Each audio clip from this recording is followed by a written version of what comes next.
right, we are live. We are here. We're going to talk about some things today. Hopefully, we got some questions and some concerns about this. Is a very good question, and we're going to get into it today. Is carnivore an eating disorder? And we're going to get into a touch into disordered eating. Maybe get into some food noise, food addiction, a little bit of all that stuff. But first and foremost, that's Mark. He's Peter. I'm Tony. We are here every Sunday at 10 a.m. Pacific. I think it's 7 p.m. Irish. Or sorry, that's Holland time, and 6 p.m. UK Irish time. International carnivores. We've been doing this for a long time, so we thought we'd just get together and share this on an international level. First, Peter, let's start with you. Is carnivore an eating disorder? Oh, yeah, it's very simple. Obviously, I'll tell you that it's no, the answer. But yeah, you have to look at what are the characteristics of eating disorder, right? Eating disorder, what is it caused by? It's caused by things like depression, anxiety, lack of nutrition, maybe, lack of sense of control. And what are the properties of eating disorders? That is the fact that it disturbs your daily life. I think that's the main property of an eating disorder. And of course, that you're eating something that is unhealthy for you, typically. For example, a lot of sugary things, or you're going to binge eat and then vomit all things, that sort of stuff. Possibly also you're ignoring any common sense about diet and that sort of things. And that doesn't apply to carnivore. I think a lot of people will have a background of a lot of thinking about diet, trying a lot of things, and they are following this diet because they are getting health benefits from it. That's it. Right on. Mark, is the carnivore diet, an eating disorder? Absolutely not. For me, carnivore actually cured my eating disorder. So I was one of these people that suffered with eating disorders all my life. And before I continue, if anybody's watching this at the moment and you're struggling with anorexia, you have an eating disorder, you have food noise, you're struggling with your food, you struggle to binge at the weekend, I want you to watch this video, guys, and I want you to share it to people, because this is the one touchy subject that I deal with on a daily basis. So when we look at an eating disorder, what is it? In my opinion, it's a form of starvation. That's pretty much what it is. Now, when you look at the current standard American diet or the European diet, everything is based on calories. Does it make a difference what kind of calories you're eating, whether it's shit calories or normal calories? Everything is just based on calories. And that's the big problem at the moment. The big issue I'm seeing with these eating disorders is the treatments that are being prescribed to so many people. To this day, I look at this on a normal basis. There is not one cure in our treatment centers when it comes to eating disorders. Not one. I suffered with anorexia over 35 years ago. 35 years later, we still have this issue. There's still a lot of people out there that have major eating disorders, and nobody is getting to the root cause of the problem. There lies the issue. You look around, people are struggling with food noise. You look around, people are struggling with their food habits. They're binging, they're purging. They just cannot stop eating, and they just don't understand why. We spoke about this in the past with Ozempic. This is the reason why I personally believe Ozempic is doing so well at the moment, is because so many people have these issues with eating disorders. They have to find something to stop it. They have to find something. Okay, why is my leptin and ghrelin levels all over the place? But people need to understand. I know we're going back into calories again, but it really is important that we understand the role hormones play when it comes to you guys having an eating disorder.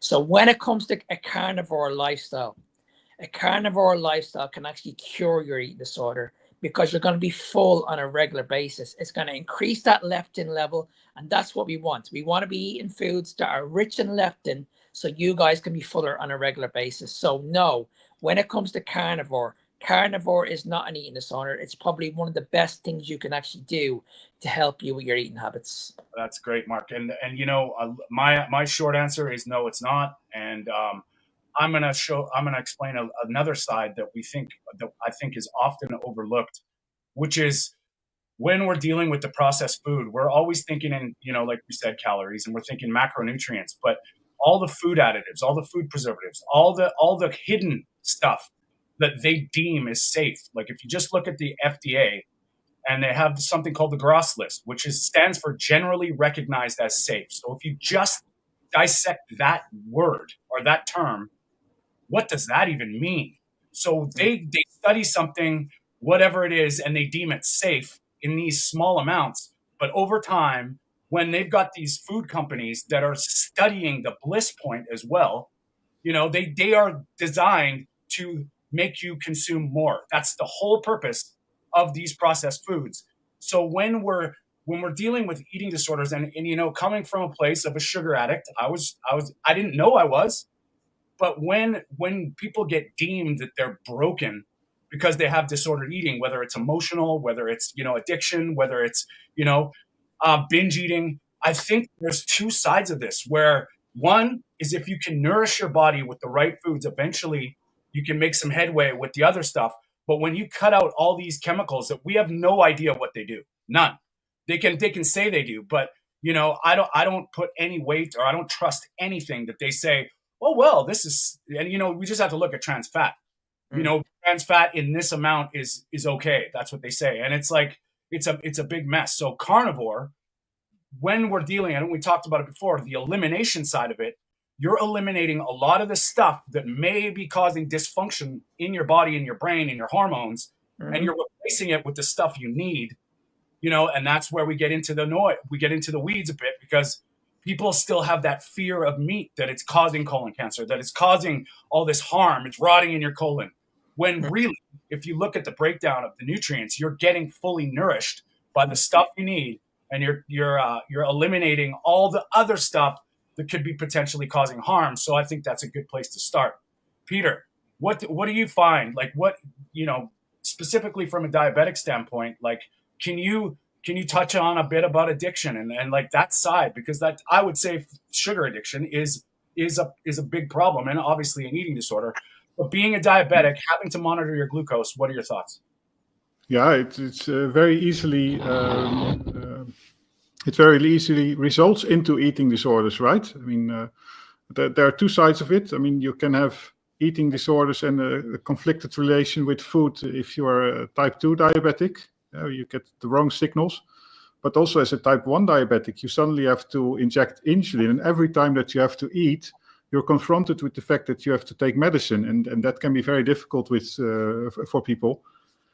And yeah, you can, for example, try to evade this problem by not eating. Or there are also eating disorders, or let's say diabetic disorders, treatment disorders, that people stop taking insulin, for example, and they stop taking insulin. And what happens then is that if there's no insulin in your body cannot absorb any of the glucose, use it for energy, and it will start to use your own body tissues, your fat, your muscle tissues to get some energy. And of course, this is diabetic ketoacidosis. Yeah. But yeah, this type of thing, like this, I think it actually is a term, that diabetic anorexia. That people stop taking insulin, and it's a very easy way to lose weight, but not very healthy. Well, since you said that, like, you know, you touched on insulin, which is hormones, and Mark, you know, a lot of things that you brushed on it earlier is we underestimate the value of hormonal function. And when you've like adopted a meat-based diet, can you get into a little bit more about, you know, maybe the hormonal side of what sort of happens when you start eliminating all the stuff that causes the problems? So basically what happens is when we focus more on our hormones, and we're addressing things like insulin and leptin in particular, that's when you see the overall results. Because for me, I could easily, for years and years, I could get in shape, lose weight, but I would easily gain the weight back easily. And this was the biggest problem I had. I could never understand why I never had this food freedom. I could never understand why, when I eat something, why I can't stop, why it led on to something else. Like we've all been there. Yeah. We've all been in a restaurant where you have your dinner and you're like, okay, I'm full now. But then the minute the waiter comes out and he says, okay, would you like to look at the dessert menu? In your head, you're like, I'm not hungry, but I'll still look at the dessert menu. And, Yeah. and then all of a sudden, then you make a decision. You're like, okay, I'll have that dessert, even though I'm not hungry. I had that for such a long time. I could never switch off the hunger hormone. And that's when I had to learn, okay, hang on a second. There's something completely flawed about the system. It's not Yeah. about calories anymore. When you're saying that stuff like that's where, I believe we get into some trouble about, in moderation. A little bit is okay. And that's great, but we're overlooking the fact that there's other things at play there. So if you're broken, say for instance, like Peter, we'll get into you, for moderation could kill you. You know what I mean? If you're not wise to it, monitoring your glucose and stuff. So I think that term gets used and thrown around loosely. And I believe it actually drives the disordered eating, because now you're trying to fight your biology. You're trying to outwill your hormones, or the lack of, because everything in moderation. Tell an alcoholic that, just have a beer. That's ridiculous advice. Oh, Yeah, just and have 3 beers. Absolutely. And when I suffered with anorexia like nearly 35 years ago, I was told back then, it's all in your heads. Like you're just there's something wrong with you. Like if you don't start eating, we're gonna have to put you into a mental hospital. I was told when I suffered with anorexia that if you do not eat, you will not be allowed out. This was in a hospital. You won't be allowed outside. You won't be allowed outside in the fresh air. I was told that if there was a movie on, you won't be allowed to watch a movie unless you eat. These people had no idea why I was suffering. I was suffering with mental illness. I was in constant pain. As I said, I had a massive, massive fear with food. Massive. You put food in front of me, it gave me anxiety. It gave me panic attacks. Yeah. You try and give food to somebody like that, and try and explain to someone like, listen, just put food. And when I look back at what they were feeding me, I'd say about 85% of it was carbohydrate based. A lot of it was carbohydrate based. And the nurses actually told me back then, I'll never forget it, that sugar was actually a food, and you shouldn't fear it either.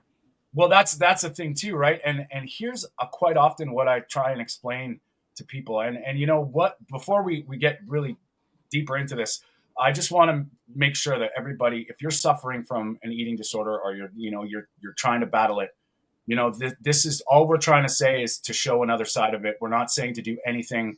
This isn't medical advice. This is just, we're trying to show a different perspective of some of the stuff that we dealt with. Peter being a diabetic, Mark's been anorexic before. And I know I saw a comment there where Rick was saying that he had no idea guys could be anorexic.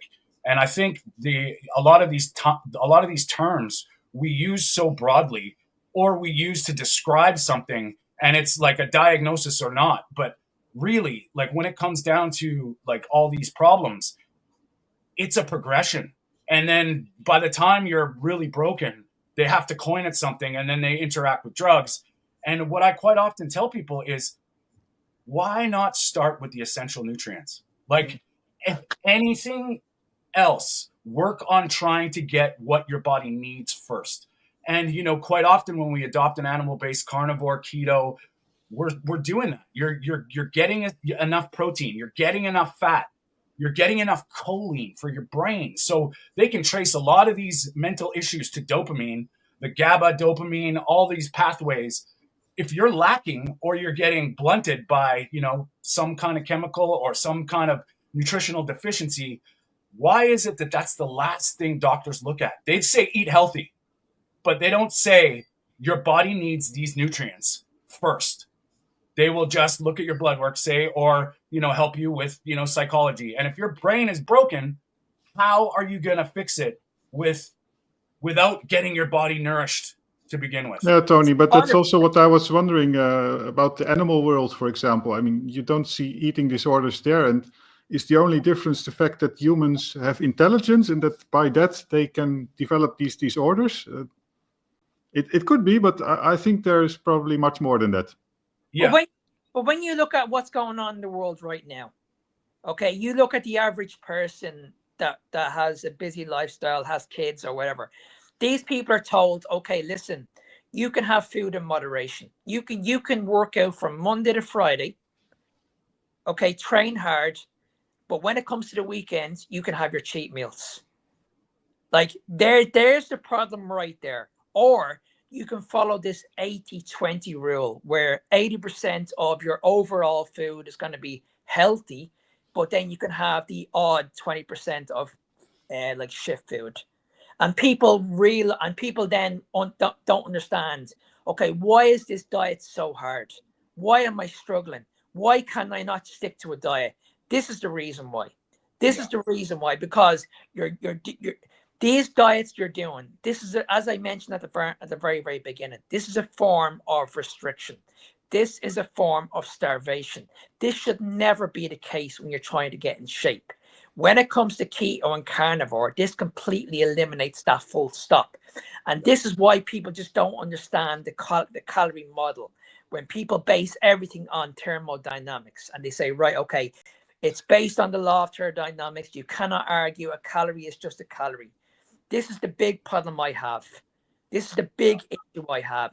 And this will always be the issue I have, because what you see on the internet, just because you're a fitness expert and you can be a moderator, you can live an 80-20 lifestyle, that doesn't make a difference. That doesn't matter that doesn't mean that Mary, John down the road can do the exact same thing. You have to look at their lifestyle. You need to look at what these people are doing. Somebody who works on a building site, for example, they're going to have a different metabolism to somebody who's working in an office all day. I think that's a great point, Marcus, because what we got to find out where you're at, because this is so far removed from just having a cookie cutter do this, because everybody's body is in a different stage, whether it's hopefully not a disease or a condition, maybe it's a mental problem, maybe it's a physical obesity, but doing something a little bit could be devastating for somebody that needs to adopt a strict, and this is the problem too, is we do see all these stories, and I love it that we get these miraculous carnivore stories, but how they got there quite often gets overlooked, because most of the time the people, if you're sick or you need to be as strict as you can until you feel better. And that doesn't mean that when you start feeling better, you just go back to the way you were going, because our bodies are very intelligent and they're very smart, and we try to outwill this stuff. And it's just like you said, empty calories. If calories in, calories out was fine, why do they tell you not to have empty calories? Because that doesn't make a lick of sense. If a calorie is a calorie, empty calories shouldn't be labeled empty calories. They should just, you know what I mean? It's a mess. So what we're trying to do is just trying to get people another point of view. And you know what? All the new carnivores out there, one of the guys that I know online, I've met him, Larry Carnivore Soldier, says, embrace the suck. It takes some work. And the more you work, the better you're going to understand your own body. And I think that's where the wisdom comes in, and it's really important. So Peter, what are your thoughts? Yeah, I agree with that. And I don't have much experience with true eating disorders, but when I was young, actually, I did have a short period where I, by some stretch, was having an eating disorder. I was a bit ashamed. I think shame and guilt, of course, play a big role in eating disorders. But I was a bit ashamed of my overweight. I was slightly overweight in class, not by much. So several months, I was just really limiting food intake, skipping meals, and not with the idea of intermittent fasting, of course, but just with the idea of reducing my overall food intake. So that I lost actually a bit where I was going through, but what was your question? That's actually a great point, because I was the very, very same. I always had shame and guilt over food, always. Like if I ate over my calorie intake, I would punish myself the next day in the gym. Literally punish myself. So if I was on, let's say I was on 1,500 calories and I went over by 100, I would make sure that I would go home, I would walk for 45 minutes, and I would make sure I would lose that 100 calories. I was completely brainwashed. I could never get into that relaxed state when it came to food. I was always fearful. Okay, well, I just can't sit down and I can't relax. I can't sit down and relax with my food. It's like, okay, if I eat this food in front of me, I'm not going to be happy, because I'm not going to be happy gaining weight. And that was always in the back of my mind. That when I was battling with anorexia, I never wanted to put on weight. Never. Mark, I'm thinking about this. It sounds also very reactive, right? An eating disorder. It sounds like you're scared or you're afraid of something, and you're always reacting to things that are wrong in your body or things in your surrounding. Is that, I don't know how you experienced that? Yeah, and like back then, I went through some unbelievable mental health issues. Like I was on the verge of suicide on many, many occasions. I had all these suicidal thoughts, and as I mentioned earlier, doctors just kept on saying to me, like, listen, you're crazy. There's nothing wrong with you. There's nothing wrong with you. But again, in my mind, I was like, listen, I have all these dark thoughts going through my head. And it wasn't until a couple of years later until I realized what the damage was, and it was the sugar. And I was only looking at a statistic there a few weeks ago. Okay, listen to this: 30% of the population who are suffering with an eating disorder will attempt suicide. I mean, think about that for a second. Over 30%. Like you said, you have a good point there, because these stats are real, and all you have to do is just look around, and you can see everything is going up exponentially. And when you're suffering, reach out and ask for help. And there's people that can that are Chris Palmer and Georgia Ede in the psychiatry. They're they're front runners in this lifestyle diet, helping you. And it's not to say that we're judging or we're trying to just like take this with a broad stroke. But I want to touch on that, Mark, because, for me, I had no idea that I was sugar addicted, because I didn't know what that meant. And this is a story that I tell my clients, and my family and my friends know this. And it actually was on my YouTube channel. I did a video about this. I was in the middle of a beef, butter, bacon, and egg challenge. And I do this once or twice a year and it's usually no problem. I just go back to basics. It's just a little bit of fun. And this one time I was at the butcher's, and they had this bacon. It was pasture-raised bacon, and it was on sale. And I was like, well, okay, let's get 3 pounds of bacon. And I was like, I'm going to eat a pound of bacon and, whatever, half a dozen eggs. So I had bacon and eggs. After my first bite of this bacon, I realized that it was either maple bacon, but it was sugar. But I was like, oh, it's delicious. Let's just eat it anyway. Well, I'll tell you what, an hour after, this was 2 years into carnivore, 4 years being low carb, having my sugar under control as far as, once in a while having a little ice cream. When I ate that much sugar, I'm telling you, within an hour, I was losing my mind and I had to go get sugar. I ran to the store. I was beyond logic. I was flying on emotion, and I got a bunch of ice cream. And then I was like, what the hell? And somebody, just mentioned, they're like, why didn't you just get some fruit or berries? I was so far beyond that logic and that happened to me 2+ years into this diet. So what we're saying here is that everybody's different, and everybody's deep-rooted factors can take a while to change. And I think that segues into, sometimes just starting this for 30 days is not enough time. And you have to give your body the time. People stop this way too early, or they try and cheat the 80-20 too early. So But that's what I'm but but not only that, I think if somebody's watching this and they are going through this, like Tony said, we're not medical experts, but what I would highly recommend is you need to go to somebody that understands a low carbohydrate diet. Yeah. I think it's extremely important that you understand you go to someone that understands insulin, understands hormones, understands sugar addiction. Like, there's not enough of them out there at the moment, and that's the problem. So if you are struggling and you're going to your doctor and you've been told, and let's say you're in a lot of pain and your doctor's giving you like a medication for your pain, and then that leads to constipation, and then your doctor's giving you something for constipation. Guys, listen to me. You need to address your diet. Okay, you may need to look at a different option.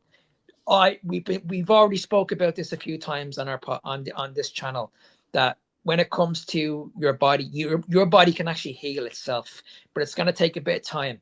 Like Tony said, it may not last 30 days. It may go up to 40 days, 50 days, 60 days. But then once you get past that healing process, your life is going to get so much easier, and you will understand why you had a food problem and why you had a sugar addiction in the first place. Yeah, no doubt. Peter, any thoughts? Oh yeah, I was looking a little bit at the chat. Rick and Lemzy. I don't know if you say Lemzy or Lems, but they were discussing about Rick's suicide attempts by following the heart attack diet. He's doing that for 40 years now, and it's not really working. Yeah, he's still trying, right? That's good. That's good. And yeah, so if anybody has a question or comment, by all means, we'll address it. Thank you all for being here. Like I said, we're here every Sunday at 10 a.m. We will get our Pacific time anyway. If you're across the world, you're gonna have to figure that one out. But we have a tough enough time understanding the international connection. But you know what we do is we get together, and we found each other on social media, and we all sort of have that same, we're trying to just give our stories and our experiences. Like we mentioned before, we're not doctors, we're not scientists, but we all bring a unique sort of aspect to this space. I know all of us like to dig into things a lot, and we see people quite a bit. And I mean, I'm at the point now where I'm almost angry, because even people, when you start talking about their diet, they get really defensive, and it's awesome to see this defense of, we'll talk about minerals. Oh no, I eat spinach, I'm good.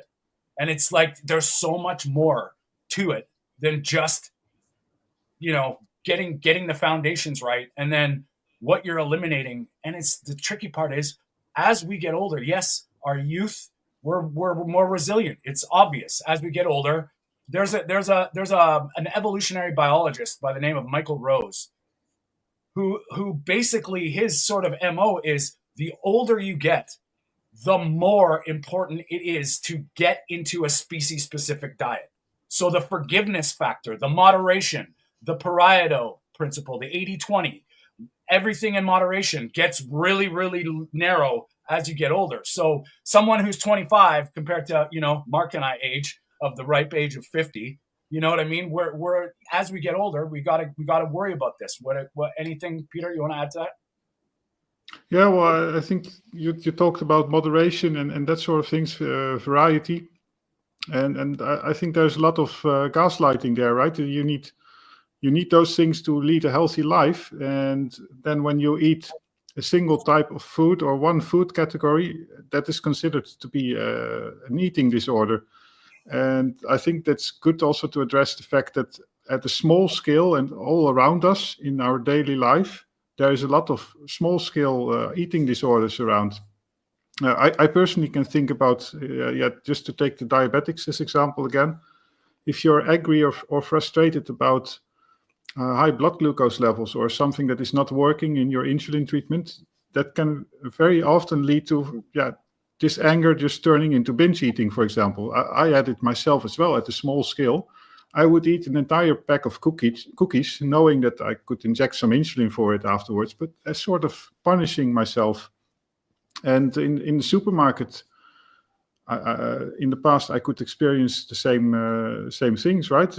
Eating disorder type of behavior. I mean, if you compare it now with how, as a carnivore, how you walk through a supermarket, I can pass the cookies department, the candy department, and it literally doesn't do anything to me. So yeah, you tell me, what is an eating disorder? If you walk through the supermarket and you're tempted to buy all those things, and also just getting back to the gaslighting part again, also, it's all this stuff in the supermarket. Apparently, you should eat a little bit of all of it. If you don't do it, you have an eating disorder. And I mean, I know we've all done videos about products and stuff, but Mark, explain a little. Tell us about a little jaunt that you had recently through the supermarket, and what you see. Like what do you see when especially when people start asking questions about, is this good or bad? Oh, like my supermarket in this country is an absolute disgrace. It's an absolute disgrace. Like, the amount of stuff people put in their trolleys is unbelievable, and there's no nutrition in it whatsoever. And it's not their fault. Like, that's the whole problem. It's not their fault. It's just the way the food is marketed in this world at the moment. Because I don't know about your country. I've been in America, so I notice the difference in regards to the meats. But in this country, if you pick up a packet, you're going to see so many hidden sugars in these brands. And unless you know what you're talking about, you're going to be picking up these foods and you're going to be like, okay, these are meant to be good for me. I was told that if I eat meat, I'm going to be quite full. But you're not looking at the labels, guys. The label. And what you said there is a very valid point, because if you think for a second these companies don't know how to get you, so you've got the two sides of it. You've got, we've got our food eating disorder side, but we've also got mass marketing designed to play with your brain.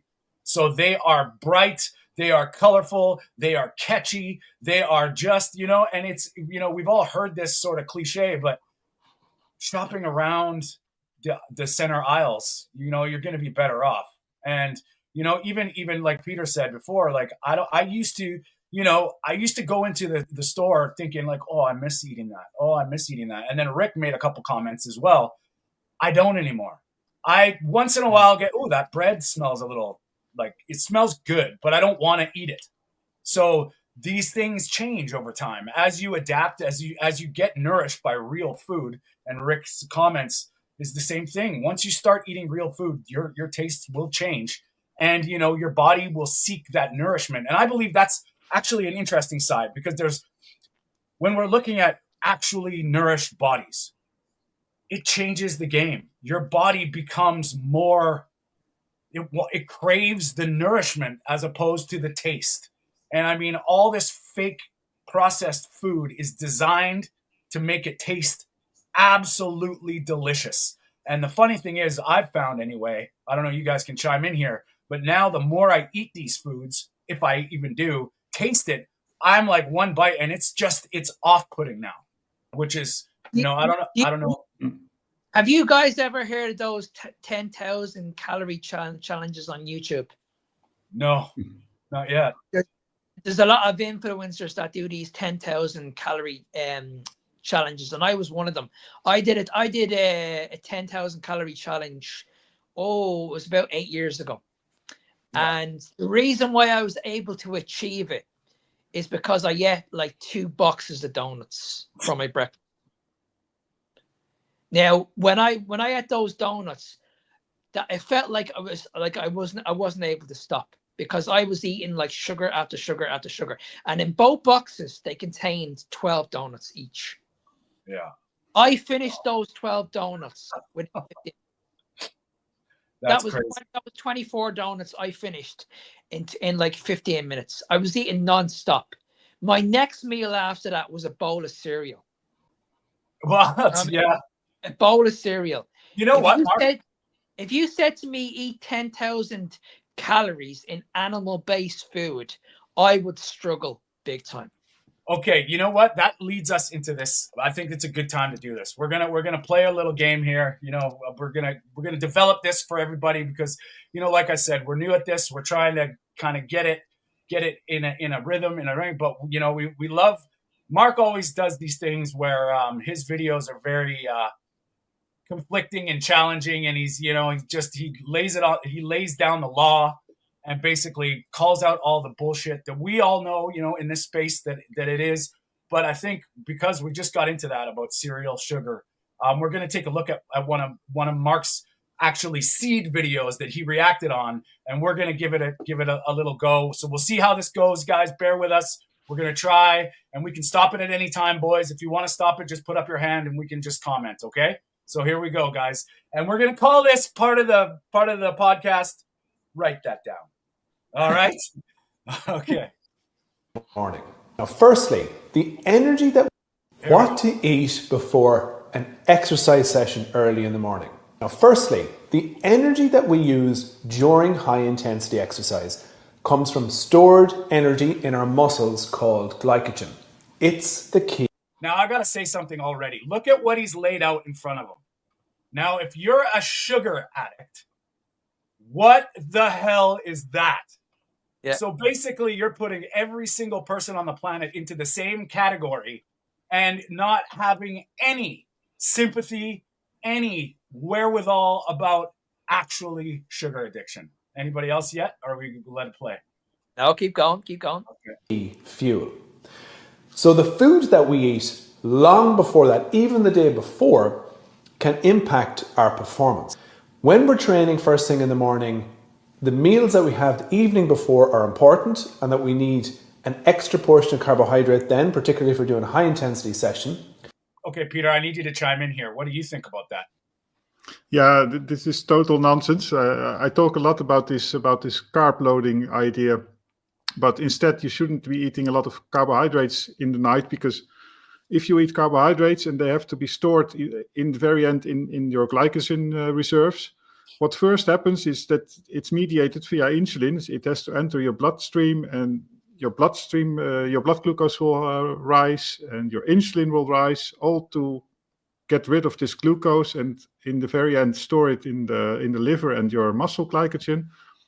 Whereas if you don't do that, your body will still fill the glycogen reserves, and you will also be more likely to be fat adapted and to have at least some level of ketosis. So you'll be tapping from two energy sources. Yeah. Whereas in this case, you'll have your glycogen reserves of about 2,500 calories. You'll be say that you're going on the bike for 1 hour, 1.5, maybe 2 hours, and you're out of energy, and you have to eat carbohydrates again. So, well, if it's about the carbohydrates in the morning, you could also just have your breakfast in the morning and start carb loading then. Your glycogen reserves will be filled anyway. Yeah. And I don't see the point. And one thing I want to point out to people too is this is coming from a type 1 diabetic that has to understand this. So we often, if you hear this advice, your body isn't at the point where you're needing to inject insulin. So it's a different ballgame. But if you just looked at this from a type 1 diabetic standpoint that has to regulate insulin, you can just see that it's not only bad advice, but it's utter garbage. Yeah, because if you're young, maybe your blood glucose will not rise that much because your insulin is efficient, your pancreas is still efficient at producing a lot of insulin. Yeah. But besides that, there's no need for pumping out so much insulin in your body. Mark, you want to say anything before we get going, or keep going? No, I was just going to say, yeah, you made some great points there. It's very, very simple. Like, we've got two energy sources. We can run off fats, we can run off carbohydrates. The problem is, if we're eating carbohydrates, those carbohydrates are going to run out very, very quickly. So if you're training intense, what's going to happen is straight after that workout, you're going to be craving more carbohydrates again. The difference is when you're fat adapted, you won't have that spike. You won't have those crashes. You're going to have regular sustained energy throughout the whole day. Yeah. Okay, but first thing in the morning, if we don't have much time, start with fluid carbohydrate sources. So fruit juice or sports drink can work. And then, depending on how well you tolerate food, it can be a cereal like Rice Krispies or cornflakes. It can be a Nature Valley bar, maybe a fruit option, maybe a banana or smoothie, or Hey, just- Peter, how much insulin would you need for that? I don't know, more than I inject in a day, probably. And this makes me think also about this other video, Mark, that you uploaded, I think today, about these cornflakes. Oh, It only yeah. contains about 4% sugar or so. Yes. And they should really abolish this sugar section under the carbohydrates on the labels, because you get this Just so idea that you can eat this. it's just so funny. It really is. It's just unbelievable. And hey, guys, don't worry. If you can't eat, just drink the calories. That's a good idea, right? Like, yeah, not even juice. It's like, wow. Anyway, That's what professional cyclists do. They seek the actual upper limits of your entire carbohydrate processing system. And you can do that by going for the liquids and probably certain types of sugar. And if anybody wants a really good reference, you can look at, Professor Tim Noakes. He wrote the Runner's Bible. He was a marathon runner. He's very, very well respected in South Africa, got into so much trouble for adopting a ketogenic diet, literally tore the pages out of Carb for Distance. And he was like, I was wrong.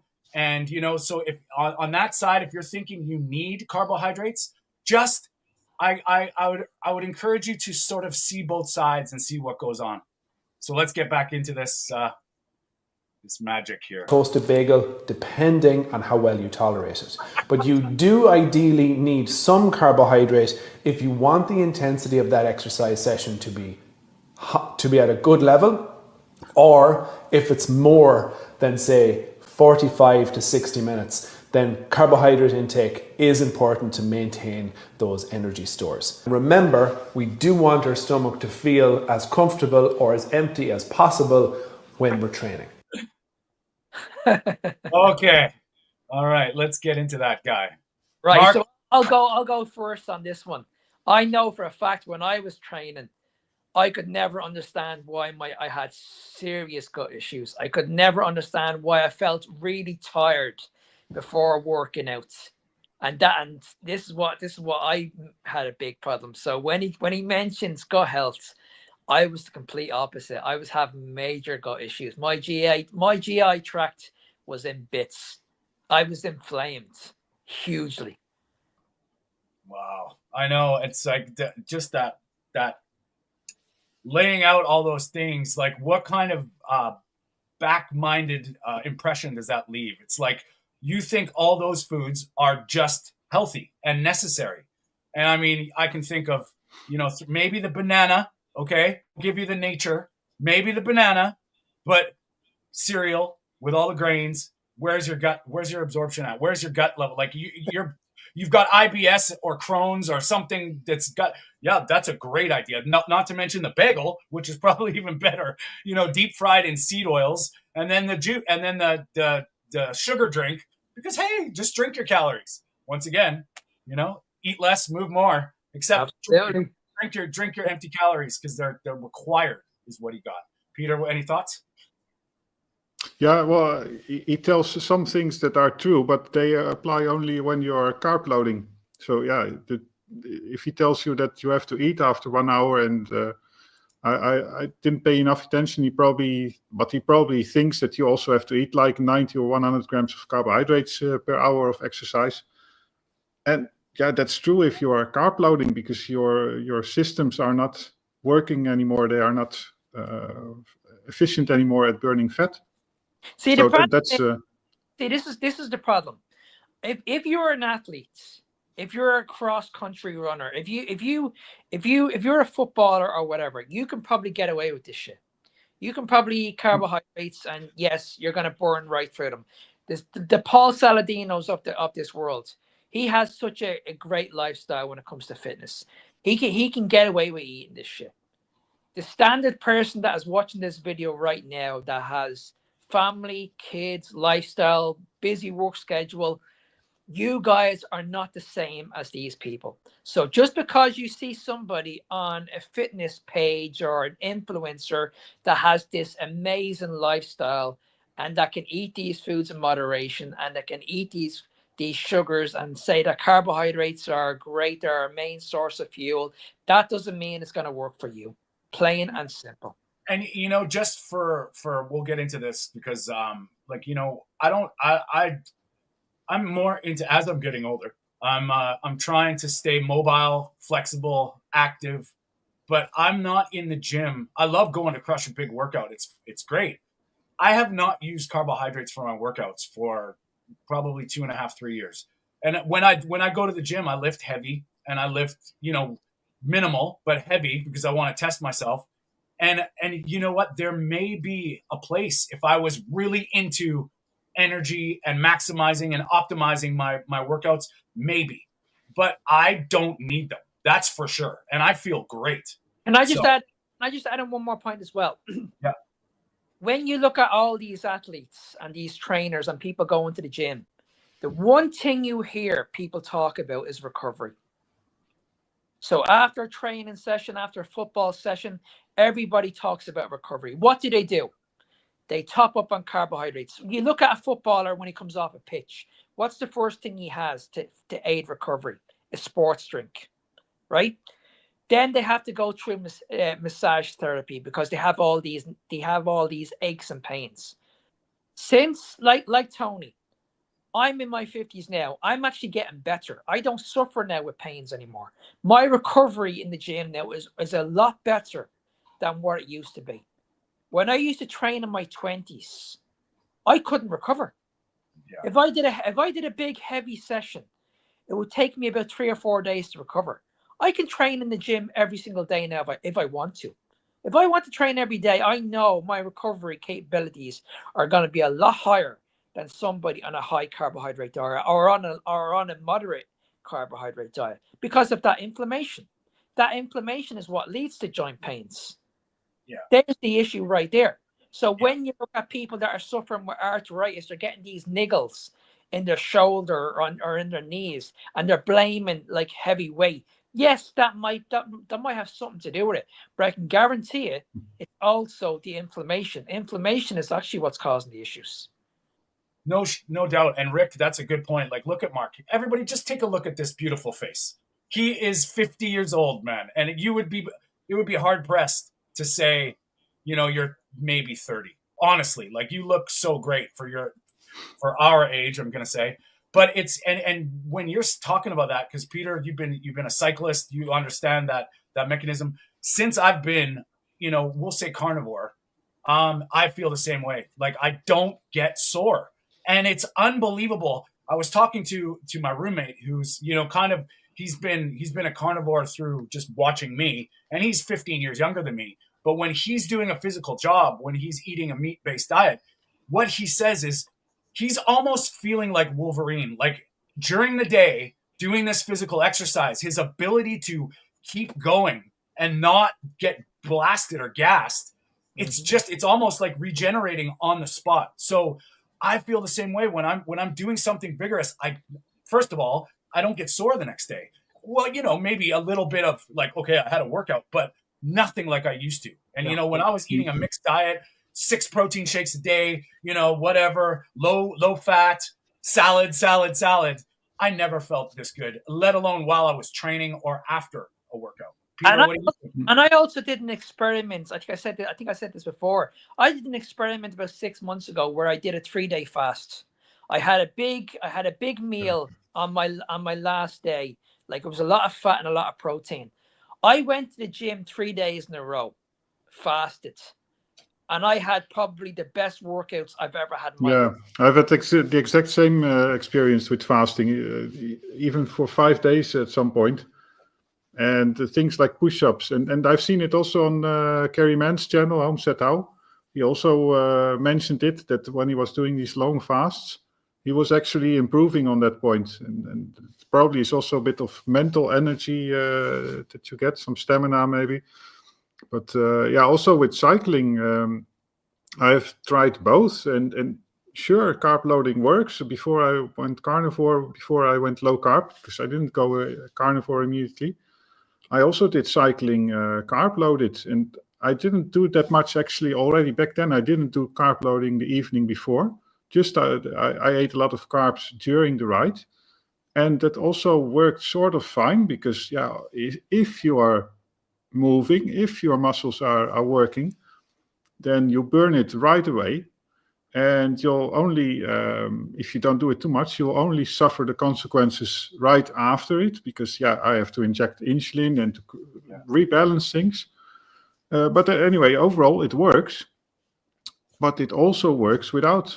And just as well. I'm not going to claim that it works much better in terms of exercise performance or anything. It's about the same, I think. Okay, but one thing is like the long duration rides. There, obviously, it is going to help a lot to be fat adapted. Yeah, and I want to tie this into a little bit of eating disorders. Now, how good if you're suffering or you can't, like just the brain fog, the fatigue, all the pain, how are you gonna start moving more? How are you going to start to be inspired to just go exercise? The last thing you probably, because I was there, you don't feel good. You don't feel like going and killing it at the gym. You don't feel like going for a nice, beautiful walk, getting out in nature. You feel like curling up in your bed and, hoping that you're going to feel better tomorrow. And when what we're saying is, once you start addressing everything and you're nourishing your body, all these things, especially, just trying to get your diet in line. And Rick even said it, like, you start to want to move. You start to want to not be sedentary. And little bit better every day gets, when you're nourished, this can change. Can I just add as well? I remember when I used to work with a coach like about 20 years ago. I remember when my energy levels dropped in the gym when I was training intense. My coach turned around and said to me, you're been depleted. You need to stock up on carbohydrates. Yeah. Halfway through my workout, I was given gummy bears. Yeah. Gummy bears, because I was like, my energy was completely gone. I was completely fatigued. I had nothing left in the tank. Yeah. Literally halfway during my workout, I must have had a good few gummy bears, and I was told to have an energy drink. Straight after my workout, I was told I need to have a protein shake. It was unbelievable. Like, I was drinking stuff during my workout, after my workout, before my workout. I would have had a pre-workout before my training with a lot of dextrose. I was told to drink dextrose during my workout and have more gummy bears halfway during my workout. And then straight after my workout, because my glycogen levels were depleted, as they said, I had to have a protein shake, and I had to add more dextrose, and I'd have to eat it with a banana. So during that whole pre-workout, post-workout, and during my workout, I was probably taking in around 300 grams of carbohydrates. Wow. It's funny that you say that because, like, I notice when I'm doing my yoga classes, and my yoga classes are it's not the kind of yoga that everybody thinks it is. It's a lot more movement, a lot of activity, a lot of dynamic work. It's pretty tough. And I don't even drink water. I don't even need to hydrate, which is wild because, I don't sweat half as much anymore. I don't, and it's not some genetic freak thing that I'm trying to not drink water. It's just that once in a while I'll feel maybe a little bit of pre-cramping and I'll take a little bit of salt just for the minerals. But it's unbelievable how you can feel, and like what you're saying, Mark, from that and Peter with your past cycling to now. And that's where the interesting parts are, guys. Like, everybody that's sort of realizing that they're starting to feel good, starting to get into it. I'm honestly in the opinion that your body just not only works better, your brain is firing, but you're holding on, you're using your energy more efficiently, and your muscles are getting what they require. But not only that, when you look at gyms nowadays, people are not even drinking water anymore. People are mixing like BCAAs, BCAAs, all this. They're adding so much into their water. Nobody's drinking water anymore. They're diluting their water with orange. They're going in with energy drinks. this is the reason why I can never get my head around this. When someone says to me that carbohydrates are your main source of energy, when you look in a gym, everybody is walking around with an energy drink. Yeah. So if carbohydrates are the main source of energy, why the fuck are you walking around the gym with an energy drink in your hand?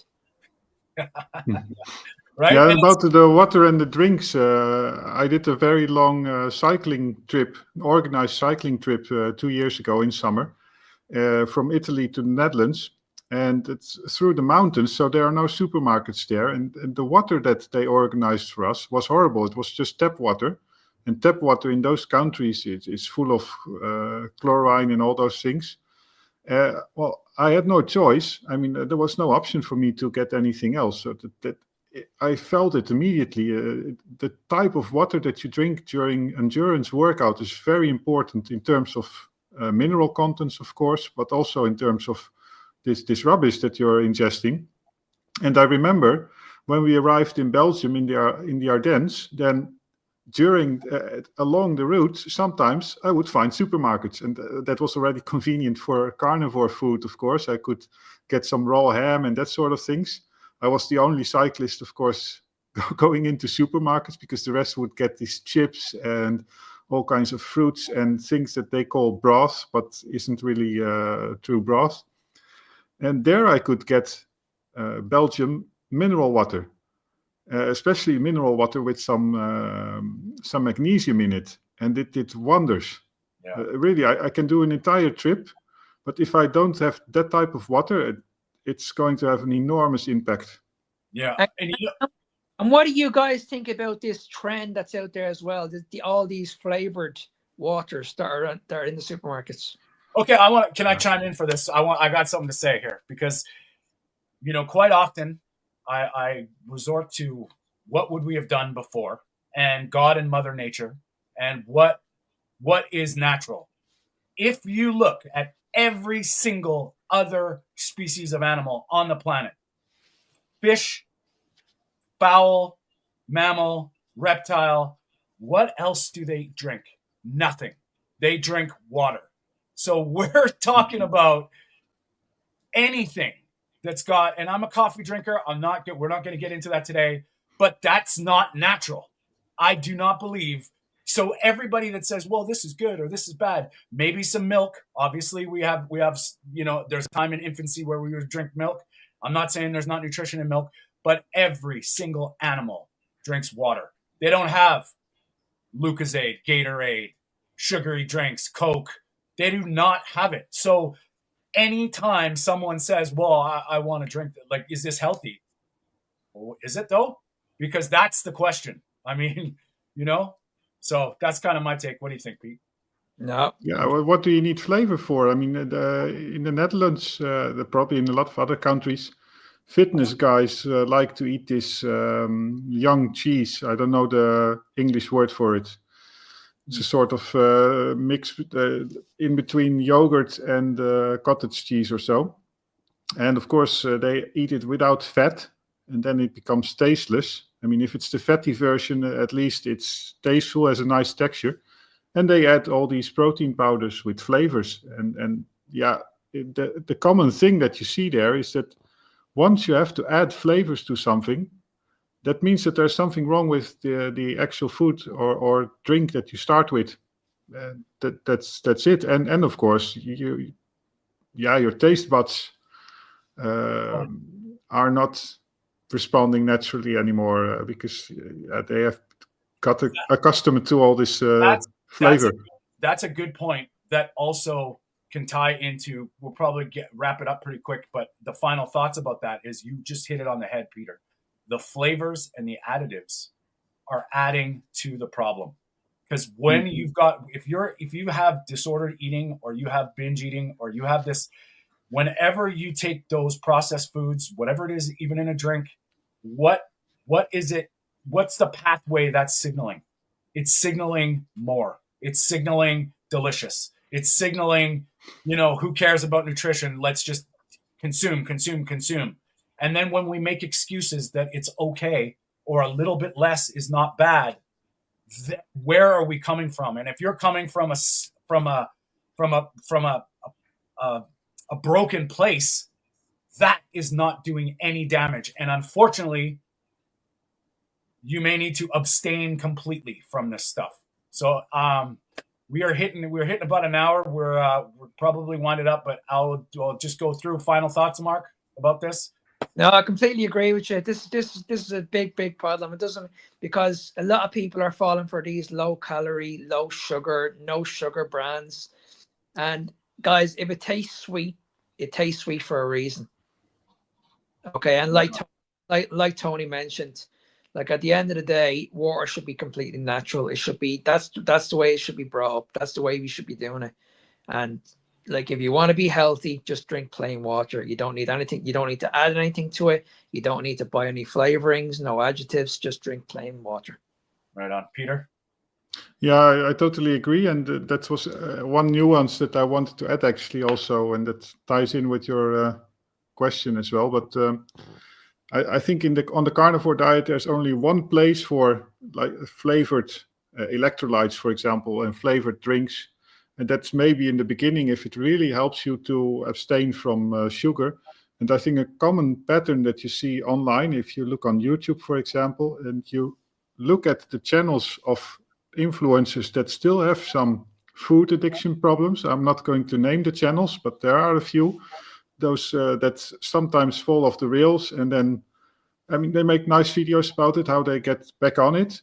But most of them also have addiction problems, either driving past fast food chains, or they are drinking, for example, these type of drinks as well. That's also a common thing that you see. Yeah. And I'll just finish off with, quite often I see people that are saying, I've got to live with this, or I got to suffer, and I encourage people to, if you're suffering, just look into what it would mean to just try these ideas. Find somebody you resonate with, and just, somebody that's done it, somebody that's healing, and give yourself grace. We're not perfect, and it's a marathon, definitely not a sprint.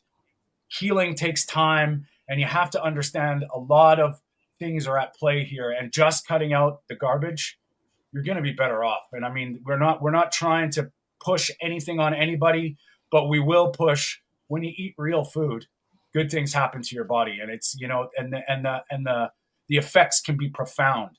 Now we're here every Sunday at 10 a.m. We discuss some stuff. We're going to start getting into some guests. We want to be here because we've had a long journey. And before we say goodbye, I want to let the guys tell you, Mark, how can people get a hold of you, and just tell us where to find you. If you guys want to reach out or look at my Instagram stories or follow me on TikTok, you can follow me at Fitness Beyond Time 01. Peter? Oh yeah, just the usual place. And maybe let's quickly address this question. I don't have an answer to it, and I liked Rick's proposal. Just drink plain rainwater. Maybe add in some electrolytes if you're afraid of not getting enough. But, to be honest with you, I think that could be its own video. Or indeed, right? Yeah. So Peter, where can people find you? Dutch Carnivore on the various social platforms. Right on. And you can find me on YouTube at Tony Stewart Coach. You can find on my Instagram account is Food for Thought, Tony at Food for Thought, all over the place. And if anybody needs any help, reach out to us. We're all pretty good about, helping. We want to get this awareness out there. Thank you, everybody, for the comments. Rick, it was great to see you again. Appreciate it. We know we're competing with Super Bowl today. A lot of people are gearing up for their festivities. I'm going to have a steak. We will see you next Sunday. See you next time. Bye-bye.